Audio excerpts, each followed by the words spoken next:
Report देख करके ऐसा समझ रहे होंगे कि ये कोई बाहर से आया हुआ आदमी होगा। मैं राजस्थान का किसान का बेटा हूं और किसान हूं और आज भी खुद किसानी करता हूं। ये सारा तो सर्दी से बचने के लिए है।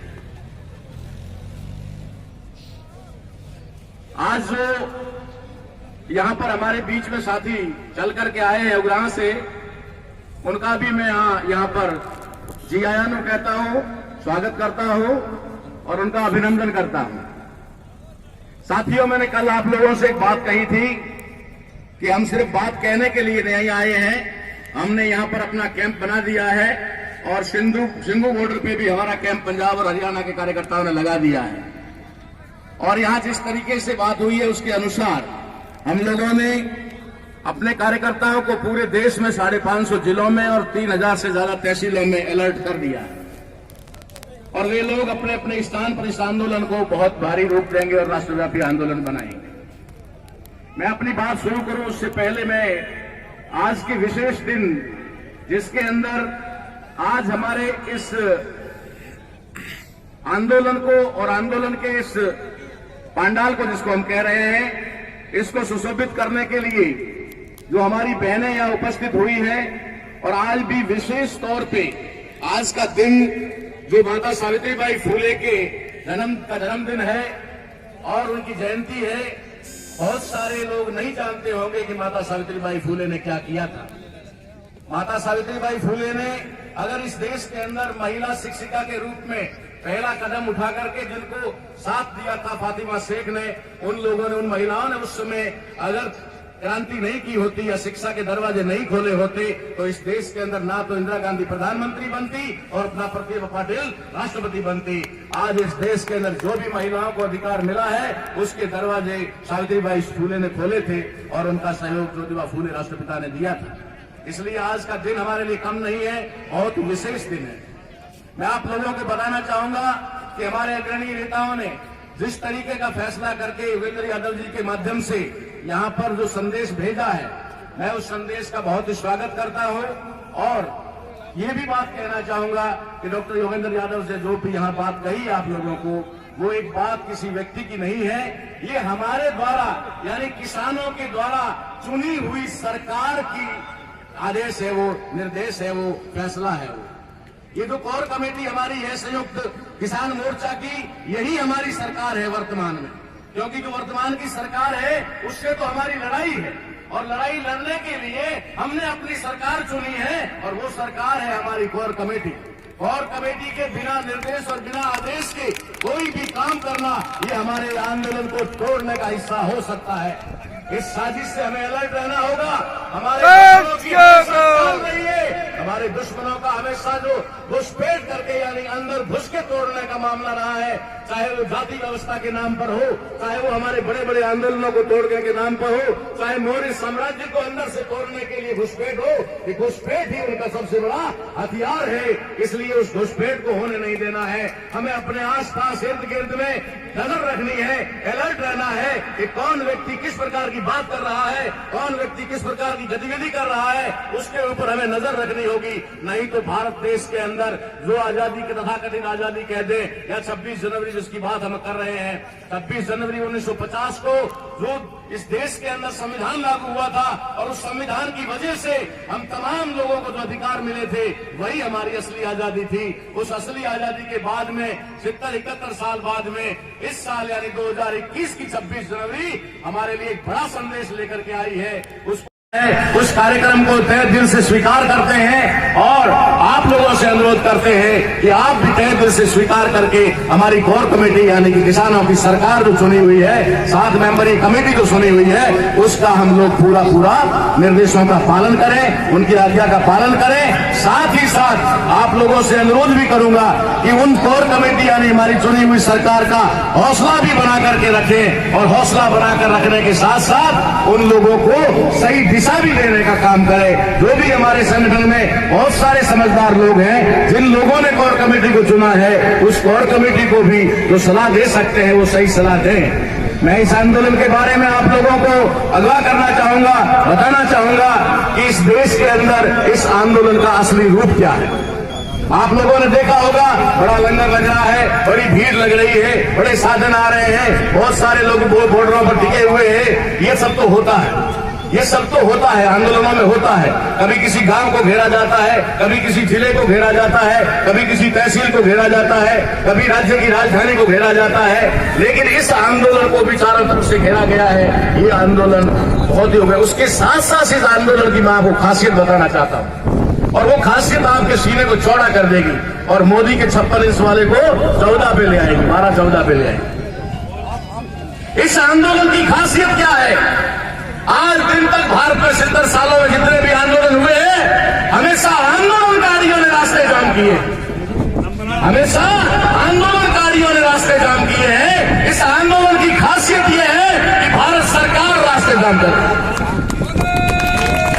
पहली बार भारत सरकार को रास्ते जाम करने के लिए मजबूर हो रहा है। सारा का सारा पासा पलट चुका है, उल्टा हो चुका है। लेकिन आप लोगों को साथियों, जोश में होश नहीं खोना है।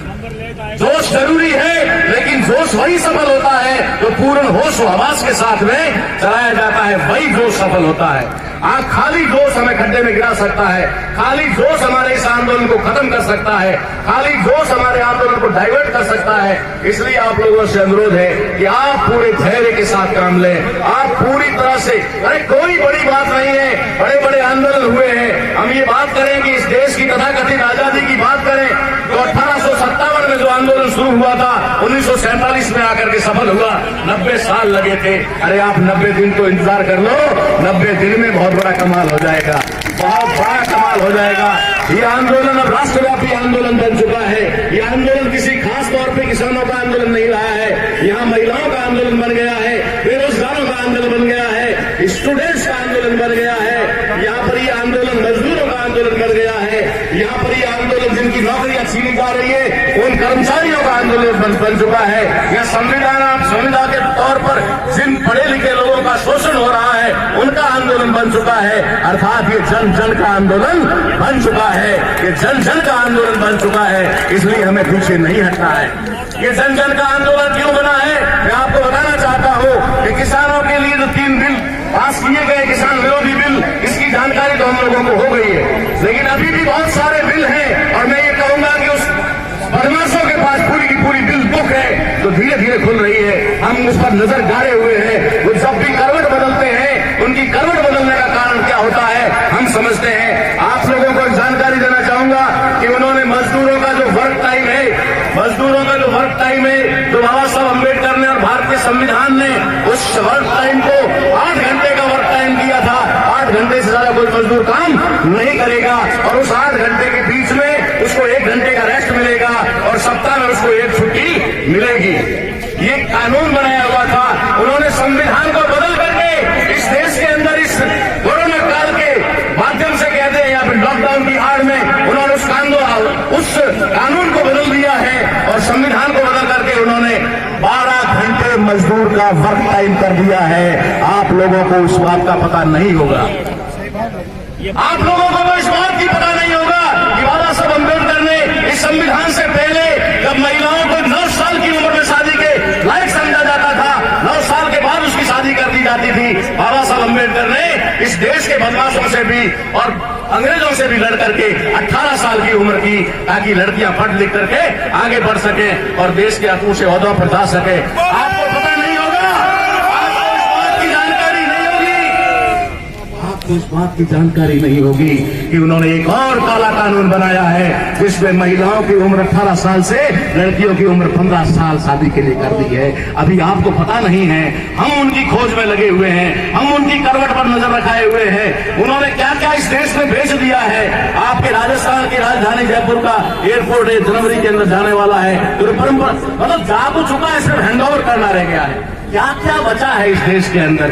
क्या ये आंदोलन किसान आंदोलन तक सीमित होना चाहिए? क्या ये समस्या सिर्फ किसानों की समस्या है? नहीं, ये प्रत्येक अन्न खाने वाले की समस्या है, क्योंकि उसको जो 1000 रुपए किलो गेहूं खरीद करके 5000 और 10,000 तक क्विंटल गेहूं नहीं मिलेगा, ये उपभोक्ताओं की भी समस्या है। हम उनको समझाने का प्रयास कर रहे हैं। हमारा नेटवर्क इंटरनेशनल लेवल पे भी गई है, लेकिन हम लोग भारत के अंदर तहसील और ब्लॉक और गांव लेवल तक ही संदेश पहुंचा रहे हैं। हम यहाँ डट चुके हैं, हमारा एक कैंप यहाँ लगा हुआ है। जिस तरीके से रात हमने भी आपके साथ गुजारी है, और एक ही रात नहीं, हम लोग इस सफलता तक हर रात आपके साथ गुजारेंगे। हम लोग जितने भी बॉर्डर हैं उन बॉर्डर पर जाएंगे, और यहाँ हमारा कैंप है, यहाँ कार्यकर्ता आएंगे जाएंगे, संख्या बढ़ाएंगे, उधर भी कैंप लगा हुआ है। तो साथियों, मैं आप लोगों से अपनी बात समाप्त करने से पहले एक निवेदन जरूर करूंगा कि आप जय किसान जय जवान के साथ जय संविधान का नारा जरूर लगाएं, क्योंकि ये संविधान ही है जो हमें आज यहाँ बैठने का भी अधिकार दे रहा है, वरना हमें तो बोलने का अधिकार नहीं था। संविधान के अंदर, भारतीय संविधान के अंदर आर्टिकल 19 का खंड 1 कहता है, और उसका उपखंड 1 क्या कहता है कि आपको बोलने की और विचारों की अभिव्यक्ति का अधिकार दिया जाता है। इसका मतलब है 26 जनवरी 1950 से पहले आपको बोलने का अधिकार भी नहीं था। ये माइकों पर भाषण देने का अधिकार तो बहुत दूर की बात थी, आपको अपना दुखड़ा सुनाने का भी अधिकार नहीं था। इस संविधान ने आपको बोलने का अधिकार दिया, संविधान ने आपको संगठन बनाने का, संघ बनाने का, सम्मेलन करने का अधिकार दिया, इस देश की धरती का मालिक बनाया, इस देश में कहीं पर भी जाकर के बिजनेस करने का अधिकार दिया, आपको कहीं पर भी घर बनाकर रहने का अधिकार दिया। उस संविधान की जय जब तक नहीं होगी तब तक हमारी जय कभी भी नहीं हो सकती। इसलिए संविधान की जय होनी चाहिए। मैं आप लोगों को संविधान की बात के अनुसार बताना चाहूंगा कि बहुत सारे हमारे लीडर्स यहाँ हैं, शायद उनको जानकारी नहीं है, या फिर वे जानबूझकर, मुझे नहीं समझ में आता, लेकिन जो समझ में आता है वो मैं आपको जरूर बताऊंगा। हम भारतीय संविधान को मानने वाले लोग हैं या नहीं? आप पहले यस या नो कहें। जो नहीं है वो हाथ नीचे करे, जो है वो हाथ खड़े करे। हम भारतीय संविधान को मानने वाले लोग हैं। तो आपसे पूछता हूं, भारत के संविधान का आर्टिकल 1 क्या है? India is that the Bharat, India that is Bharat. Bharat के संविधान का आर्टिकल 1 है इंडिया दैट इज भारत। यानी संविधान सभा ने कहा कि इंडिया जो अंग्रेजी के अंग्रेज कहते हैं, ये भारत है, इसके अलावा कुछ नहीं है। लेकिन हम हिंदुस्तान हिंदुस्तान हिंदुस्तान कर रहे हैं, हम ही हमारे पैर पे कुल्हाड़ी मार रहे हैं। अरे हमारा दुश्मन जो है वो हिंदुस्तान बनाना चाह रहा है, वो हिंदू राष्ट्र बनाना चाह रहा है, इस देश के सिखों को मारना चाह रहा है, मुस्लिमों को मारना चाह रहा है, क्रिश्चियनों को मारना चाह रहा है, किसानों को मारना चाह रहा है, कम्युनिस्टों को मारना चाह रहा है, वो इस देश के दलितों को मारना चाह रहा है, इस देश के SC ST को OBC को मारना चाह रहा है, और आप लोग कह रहे हैं जय हिंद। वाह भाई वाह, हम आंदोलन भी सफल करेंगे। मेरी आप लोगों से विनती है, कोई बुरा न माने, हमें भारतीय संविधान का अपमान नहीं करना चाहिए। इसलिए इस मंच से कोई भी शब्द हिंदुस्तान शब्द ना बोले, और इस देश का संबोधन भारत से करे। भारत ही हमारा गर्व है, भारत ही हमारा संविधान है, भारत का संविधान है। इस देश में कोई हिंदुस्तान का संविधान नहीं है। इसलिए मुझे चिट्ठी मिल गई है, शायद मैंने कुछ ज्यादा कह दिया होगा, लेकिन आपसे एक अनुरोध मैं जरूर करूंगा, संयम बनाकर रखें, आपसी जो है तालमेल बना करके रखें, एक दूसरे की बात को सुने समझें। मैं सुबह से कई संगठनों के लोगों से बात कर चुका हूं, अभी जो जत्था यहां से निकला है उनके भी भाई राजू जी से मैंने बहुत विनती की, हाथ जोड़ के विनती की कि आप इस तरीका कदम मत उठाओ, कहीं ऐसा ना हमें नुकसान हो जाए, और नुकसान तो होना तय ही है। अगर इस तरीके से हुआ तो हम संगठित होने की बजाय विघटित हो जाएंगे, टूट जाएंगे।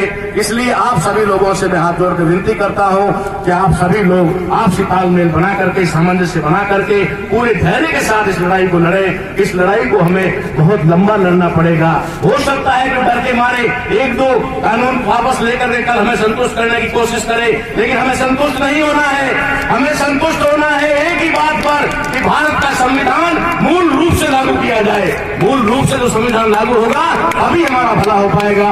उन्होंने संविधान के अंदर संशोधनों के नाम पर, अमेंडमेंट के नाम पर सिर्फ बदलाव किए हैं, सिर्फ बदलाव किए हैं। आप पढ़ लेना संविधान को, संविधान की कॉपी में लेकर के आया हूं। आप संविधान में संशोधन जितने हुए हैं, अरे संशोधन शब्द क्या होता है? संशोधन का मतलब होता है उसमें कुछ अच्छा, उसके अंदर कुछ अच्छा नहीं किया गया है, अमेंडमेंट नहीं किया गया, कुछ छोड़ा नहीं गया है, बदला गया है। और ये किसान का जो बिल है ये भी 78 में पास हो गया था, और इसी को बदले हुए बिल को लागू करने का काम किया जा रहा है। मैं आप लोगों से फिर मिलूंगा, ऐसे भी संचालन कमेटी का हुक्म होगा, मैं आपके बीच में आता रहूंगा। इसी के साथ मैं आप सभी लोगों से निवेदन करूंगा कि एक बार सब जोर से कहेंगे, जय किसान, जय किसान, जय किसान, जय किसान, जय जवान, जय जवान, जय संविधान।